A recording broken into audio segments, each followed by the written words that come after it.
E aí, minha gente do 701, turma 702, vontade de voltar para a sala de aula com vocês, mas por enquanto não é possível.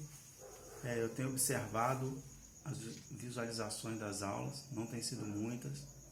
Eu sei que alguns conhecem a matéria, outros não, mas eu peço encarecidamente que vocês acompanhem, porque isso vai ser muito importante para vocês.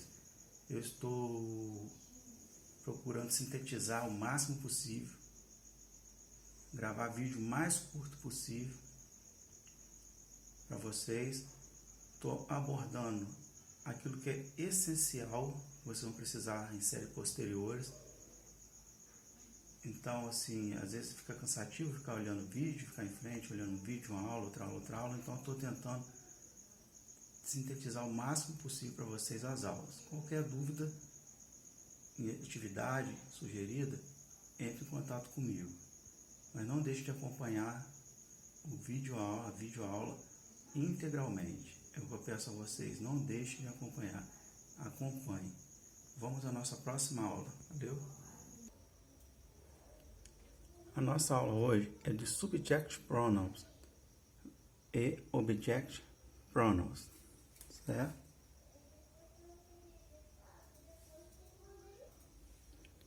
Subject Pronoun é o pronome sujeito, quer dizer, ele vai substituir o substantivo e vai exercer a função de sujeito na frase. Olha lá, utilizados como sujeito, realizam a ação. Você já conhece, que é I, you, he, she, it, eu, você, ele ou ela que não seja pessoa, nós, vocês ou vós, e eles ou elas. O Object Pronouns, eles vão exercer a função de objeto, vem depois do verbo ou de uma preposição. Muita atenção nisso, função de objeto, então ele vem depois do verbo ou de uma preposição.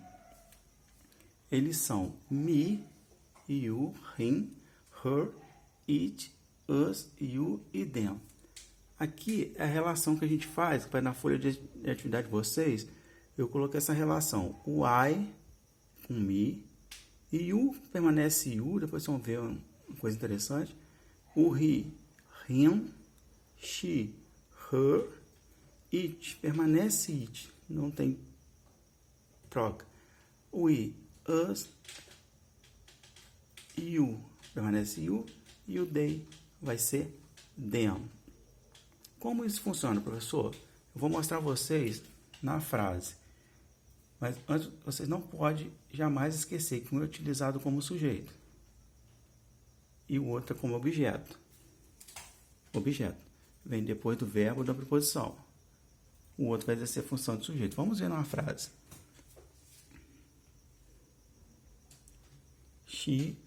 Ela ofereceu-me um mapa. Olha só, no início da frase temos o she, porque ele é um subject pronoun, um pronome sujeito, então ele está aqui desempenhando a função de um substantivo. Está no lugar, né, do substantivo, desempenhando a função do sujeito. Então, she, o verbo, oferecer, e o me. Olha só, verbo, depois vem o object pronoun. Ele vem sempre depois do verbo ou de uma preposição. Verbo, logo depois vem ele, um mapa. Ela me ofereceu um mapa. Ofereceu-me. E seria mais ideal, igual em língua portuguesa, quando vocês forem estudarem próclise, mesóclise e ênclise, vocês vão entender melhor isso. Então, para ilustrar aqui, eu coloquei em cores diferentes o subject antes do verbo e o object depois do verbo. Olha que interessante essa frase. I love you. A tradução dela, muitas vezes as pessoas falam eu amo você. A tradução ao pé da letra dela em inglês significa amo-te. Não amo você, amo-te.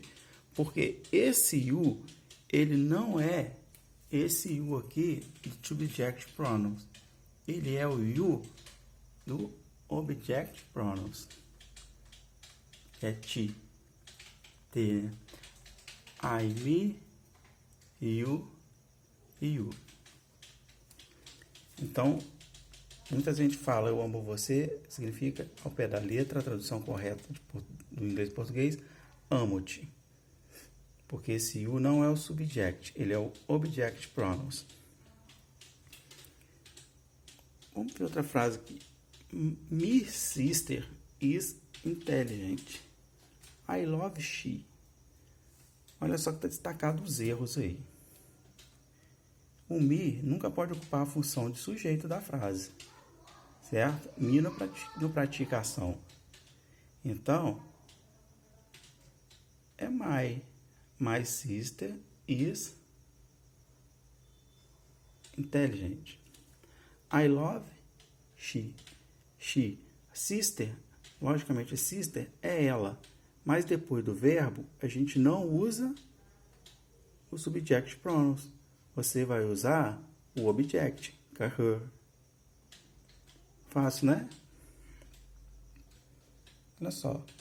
Can I invite my friend to study with me? A pergunta, ele está fazendo a pergunta, né? Você pode convidar um amigo para estudar com ele. Posso convidar um amigo para estudar? Olha a preposição. Study with me. Então, já usou o object. Logo depois da preposição, só usa object pronouns. Você não usa o subject. Você usa só a segunda fileira. Ó. Não usa a primeira. Depois de verbo, nem de preposição. É só isso. Saber a hora que vai utilizar um e que vai utilizar o outro.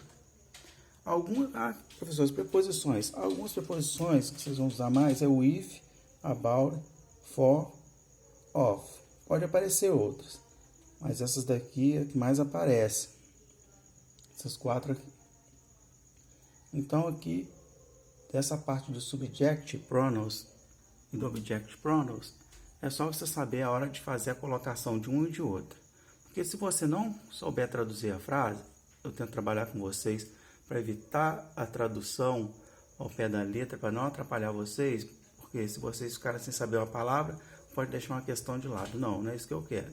Então, vocês vão procurar o verbo e vão observar. Depois do verbo, object pronouns, a segunda linha, a segunda coluna. Antes do verbo, vai ser subject pronouns, a primeira coluna. Certo? Não tem mistério. Antes do verbo, depois do verbo. Geralmente, tá? O subject pronouns aparece antes do verbo. Depende da frase não estar invertida. Se não estiver invertida. Agora, o object pronouns tem que vir necessariamente após o verbo. Depois do verbo ou da preposição. Não pode ser antes. Você não pode utilizar também, logo depois do verbo, essa subject pronouns, essa primeira coluna aqui. Correto? Vamos para o nosso outro tópico de estudo de hoje. Nosso outro tópico de estudo de hoje é verbo mais a partícula to, verbo mais partícula to mais verbo. Por quê? Na língua inglesa, um verbo não pode ficar colado no outro sem ter nada para separar, porque eles brigam, dão choque. Tá bom? Dá choque, eles brigam. Então tem que ter alguma coisa para apaziguar, para separar os verbos, eles não brigarem, para não dar choque um com o outro. E no inglês nós usamos então essa partícula to entre verbos. Ó, I don't want to cook tonight. Eu não quero cozinhar essa noite. Aqui temos o verbo want. E aqui temos cook, também verbo. Entre um e o outro, usou-se a partícula to. É o correto. Não poderia omitir a partícula. Tem que existir aqui para a frase estar correta. She likes. Olha só, não é lá, o verbo é to like. She likes. Olha o S no final, porque simple present, terceira pessoa do singular, verbo terminado em E, eu acrescento o S. Isso aí nós vimos no início do ano letivo com vocês. She likes, terceira pessoa, o verbo vai entrar o S. She likes to cook. Ó, cook, verbo, like, verbo. Entre um outro, o to, para eles não darem choque um com o outro, não entrar em conflito. I prefer to eat fruit. Eu prefiro comer fruta. Verbo, outro verbo, entre eles, o to. Certo? Aqui tem um probleminha aqui. O i ficou no lugarzinho errado. Pronto, acertou aí o pinguinho no i, certo? Então, gente, por hoje é só isso aí. Lembrando que verbo, entre um verbo e outro, tem que ter a partícula to, para eles não darem choque, ó. Para ficar bonitinho cada um no seu canto, separando cada um no seu canto. Só isso. E vocês vão para o subject pronouns e object pronouns fazer depois da atividade. Tem essa parte, eu coloquei logo no início da folha de atividade de vocês. Só prestar atenção quando a função de objeto vem depois do verbo. E o outro é utilizado como sujeito, realiza uma ação. Geralmente vem antes do verbo, ok? Tem atividade em folha, uma folhinha só, mas tem atividade do livro, não deixe de fazer. Até a próxima semana.